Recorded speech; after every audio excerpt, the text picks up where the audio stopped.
On the morning of my 78th birthday, I woke up and did something I had never done in my entire adult life. I stayed in bed, not because I was unwell, not because I was tired, because for the first time in 78 years, I asked myself one question before my feet touched the floor. What do I actually want today? It took me 45 minutes to answer it, not because the answer was complicated, but because I had spent so long never asking the question that my own desires had become strangers to me. It was like trying to hear a whisper in a storm of shoulds. I should be up. I should be cleaning. I should be useful.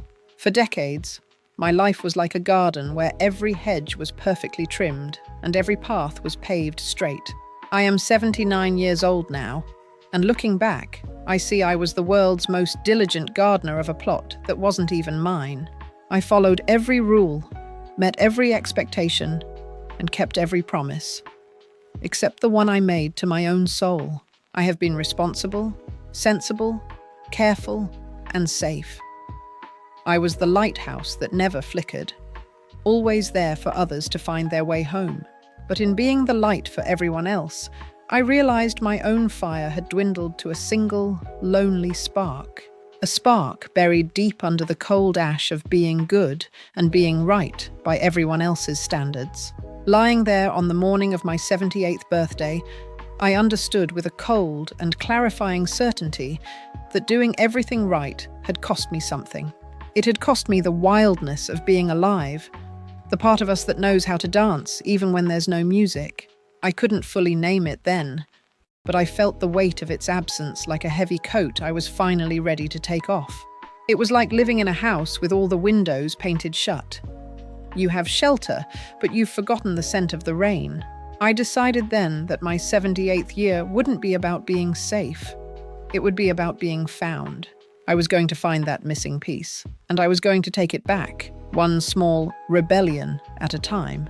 And it all started with a simple choice that morning, a choice that changed everything. I didn't know then where that choice would lead, but as I finally swung my feet out of bed, I felt the floor for the very first time. I grew up in a household where safety was the highest virtue, not safety from physical harm, safety from risk, from uncertainty, from anything that could not be controlled or predicted or approved of by the people around you. My mother was a careful woman. My father was a careful man, and I became their careful daughter without ever deciding to. I chose the sensible career over the one that lit something up inside me. I married the reliable man over the one who made my heart do something inconvenient. I stayed in the same city my entire life because moving felt reckless, and reckless was not something our family did. I wore the same style of clothes for 40 years because they were appropriate, and appropriate was safe. I ordered the same meal at the same restaurant every Friday night for over a decade because I knew I would enjoy it, and knowing felt better than wondering. I said yes to things I did not want to do because saying no felt selfish. I said no to things I desperately wanted to do because wanting them felt irresponsible. I volunteered for every committee, every obligation, every role that needed filling, because being needed felt like being worthy. My husband Gerald loved me for my steadiness. My children relied on my predictability. My friends called me the responsible one and meant it as a compliment.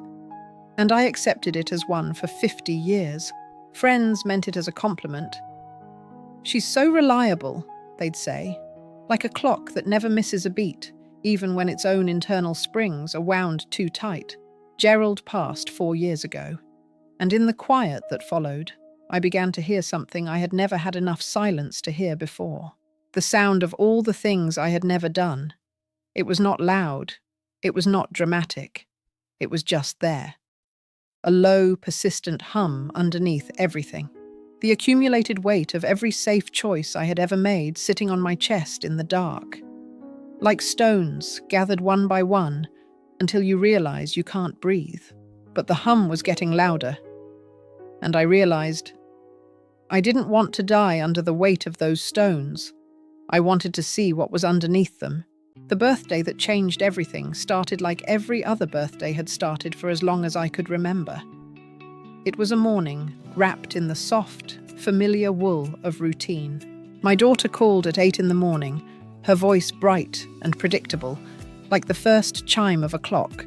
My son sent a card that arrived 2 days late, the way his cards always do, a small, expected ripple in a very still pond. My neighbor brought a small cake with pink frosting because she knows I prefer pink frosting, and she has been bringing me birthday cake for 11 years. It was a perfectly lovely morning. But as I sat at my kitchen table looking at that pink cake, I felt something I did not have an immediate word for. It wasn't a sharp pain. It was a soft, hollow ache, like the sound of an empty seashell. Not sadness, exactly. Something closer to the feeling you get when you realize a train has left and you were standing on the platform the entire time it was boarding. You watched the steam rise, you heard the whistle cry, and you just stayed. I looked at my hands, map lines of 78 years etched into the skin. If I was lucky, I had perhaps 10 years of real mobility, real independence, real capacity to do things left. 10 years. That's only 10 more springs to watch the world wake up. 10 more autumns to see the leaves turn to gold before they fall. And there I was, sitting at a kitchen table eating safe cake in a safe house in the safe city I had never left. I felt like a bird that had spent its whole life admiring the bars of its cage because they were polished so beautifully. I put my fork down. The sound of it hitting the ceramic felt like a thunderclap in the silence of that room. I picked up a notepad from the kitchen drawer, the paper crisp and white like a fresh snowfall, and I wrote at the top of the page 3 words that felt heavier than lead. What I want. And then I sat there for a long time. I let the silence settle around me like a warm blanket, and for the first time in decades, I made myself answer honestly. I started to list the things I had tucked away in the attic of my soul, things I thought I had forgotten. I wasn't just writing a list. I was drawing a map to a place I had never been, but a place I was finally ready to find. I looked at the first item on that list, and for the first time in my life, I didn't feel safe. I felt alive, and I knew there was no going back. The first thing on my list surprised me with how simple it was. I wanted to eat dinner alone in a restaurant, not with family, not with friends, not with anyone. Alone, at a table, with a book and a meal I had never ordered before. I had never once eaten alone in a restaurant in my entire life. It felt indulgent and conspicuous, and slightly scandalous, and I had wanted to do it for years without ever admitting it. That same week, I made a reservation at a restaurant I had driven past for 3 years without going inside. I sat at a corner table by the window. I ordered something I could not pronounce with confidence. I read my book and I ate my meal, and nobody needed anything from me for 90 minutes. It was one of the finest evenings I have spent in recent memory. The second thing on my list was a trip. Not a group tour with a schedule and a guide and 20 other people moving in formation. A solo trip to a place I had always wanted to see and never gone to because Gerald did not care for travel, and I had let his preferences become mine. I booked a train to the coast of Oregon. My daughter called it impulsive. I told her impulsive was something I was actively working on. I spent 5 days in a small inn 2 blocks from the water. I woke up every morning without an agenda. I walked when I wanted, ate when I was hungry, and sat on a bench watching the ocean for as long as I pleased, without anyone requiring me to be anywhere else. For the first time in 50 years, the only clock I followed was the tide. On the 3rd morning, I cried. Not from sadness, from the sheer relief of being entirely responsible to nobody but myself for 5 consecutive days. I wasn't just on a trip, I was on a rescue mission, and I was finally starting to like the woman I was saving. But I wasn't finished yet, not by a long shot. I had not known how much I needed that silence until I was inside it. It was like stepping out of a noisy marketplace and into the stillness of an ancient wood. The 3rd thing on my list was the one that frightened me most. I wanted to say no.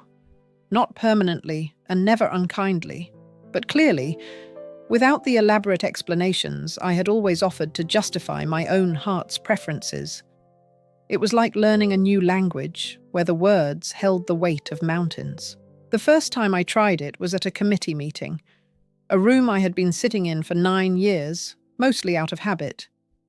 The air in that room always felt a bit stale, like old paper. Someone asked if I would take on a new burden. I felt the old yes rising in my throat like a reflex. But I paused. I looked at them and said simply, "No, thank you. I think it is time for someone else to carry that." The room was quiet for a moment, the kind of quiet that follows an unexpected thunderclap. And then, the meeting just moved on. The world did not end. Nobody thought less of me. I sat in that chair feeling like I had just set down a very heavy bag I had forgotten I was carrying. My shoulders felt lighter. My breath came easier. It was the first time I felt I truly owned the space I occupied. The fourth thing was about my appearance. I cut my hair. Not a trim, but a real, deliberate cut. Short and sharp, and nothing like the careful style I had maintained for 30 years because it was deemed appropriate. I watched the silver locks fall like old leaves from a tree that's ready for a new season. I wasn't just shedding hair, I was shedding 30 years of trying to be invisible. When I looked in the mirror, I didn't see the predictable wife. I saw a woman who was finally beginning to look like herself, and she had a lot more to say. The woman at the salon asked me 3 times if I was certain. I told her I had never been more certain of anything. I walked out, and for the first time in years, I felt the wind on the back of my neck. It felt like a secret whisper from the world. I caught my reflection in a shop window and I actually stopped. I looked like myself. Not the self I had been performing for decades. The self that had been waiting underneath all that careful, sensible, approved-of hair. The 5th thing on my list. That was the hardest one to admit, even to myself. I wanted to be interested in things again. Not useful, not productive, not contributing. Just genuinely, privately, quietly interested. I signed up for a pottery class. Not because it would lead anywhere or benefit anyone, but because I had always wondered what it felt like to make something with my hands, to feel the earth take shape between my palms. I was terrible at it for the first 2 months. My hands were stiff, used to holding teacups and planners, not wrestling with stubborn clay. It felt like the clay was my own life, resisting the change, but I kept going. I let the wheels spin, a quiet hum in the studio that felt like the heartbeat of a new world. I let go of the need to be right and just let the clay speak to me. My daughter asked to see what I had made, and I showed her a lopsided bowl that looked like it had lost an argument with gravity. She bit her lip, trying so hard not to smile. I told her it was my favorite thing I had made in decades, and I meant it completely, because it wasn't perfect. It was honest. It was a piece of me that didn't have to be right to be beautiful. I sat with that bowl that evening. In the safe house I had always known, the bowl felt like a messy, glorious intruder. It reminded me that a life lived right is often a life lived in monochrome. I went to bed that night with clay still under my nails. I wanted to remember that I was still being shaped, and I couldn't wait to see what shape I'd take next. Not safe, but found. I am 79 years old now. I have one lopsided bowl on my kitchen windowsill, a little monument to the beauty of things that aren't quite straight. I have short hair that still surprises me when I catch my reflection, a flash of silver that looks more like a crown than a helmet, and I have a passport with one fresh ink-black stamp in it, a stamp I intend to keep company with many more before my time is done. I am not telling you that safety is wrong. Safety is the lighthouse that keeps us from the jagged rocks.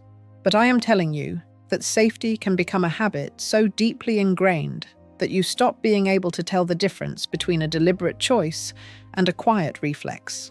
It's like a garden where you spend so much time pulling weeds that you forget to plant anything of your own.